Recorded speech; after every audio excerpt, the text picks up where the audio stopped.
Okay everyone, how's it going? It's me here again, and this time I'm going to be talking to you about Trollhunter. Now this is a Norwegian fantasy film. It's a modern fantasy film, I should say that. It's not like medieval or anything.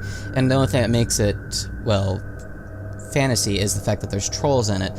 Now, this movie is a found footage film, I will say that, and it was one of the reasons I didn't watch it for so long is because of the fact that it was a fantasy or a found footage film, but I eventually did, and I would say I actually liked it.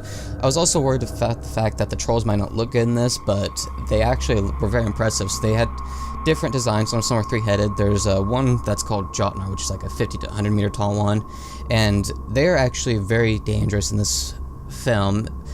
In it, there's a group of college students who are going to find out about possible bear attacks, but they end up finding out that it's not actually bear attacks because the hunters that were there when they got there said that the tracks were very strange and that they've never seen them like this before. And one of the hunters comes running out of the trees yelling trolls, which is where the attacks all start, and they end up finding that their van's all tipped over and everything. And they eventually end up following one of the hunters because they want to get an interview with him, but he's kind of a little, I don't know what you could say, doesn't want to do it or something like that.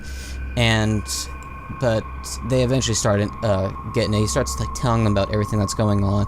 He has them put on this I guess troll center thing or whatever that pretty much hides them from the trolls, and it's made out of I guess anything you could pretty much squeeze out of a troll, which just think about that. It's very, very disgusting. I wouldn't want to walk all over that.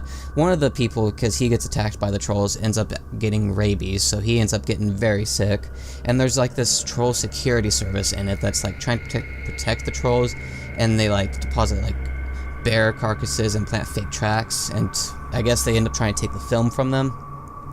And eventually they end up coming across the Jotnar, which is the biggest one in the end, and they travel all across the place looking for trolls in this. And so when the kids and the guy end up getting to the Jotnar, he ends up just shooting a rocket, which ends up just turning it to stone, and it just eventually crumbles. And it's just very neat. And the effects in this weren't bad at all. I was actually very impressed for this, because at first I thought it was just going to be an indie film and the trolls are going to look bad. It was going to be a terrible found footage film, and I thought the effects were going to be bad. I was actually shown wrong on all those occasions, so I'm very glad that I was actually shown wrong. I would say watch this, especially if you like monster films like this or found footage films. If you don't like subs, don't watch it, because that's what it's in. It's subs to the whole thing. There's no English in it at all. So, but as I said, I like this film. If you like found footage films or like monster films, you'll end up enjoying this. But I will leave it at that, and I will see you guys next time.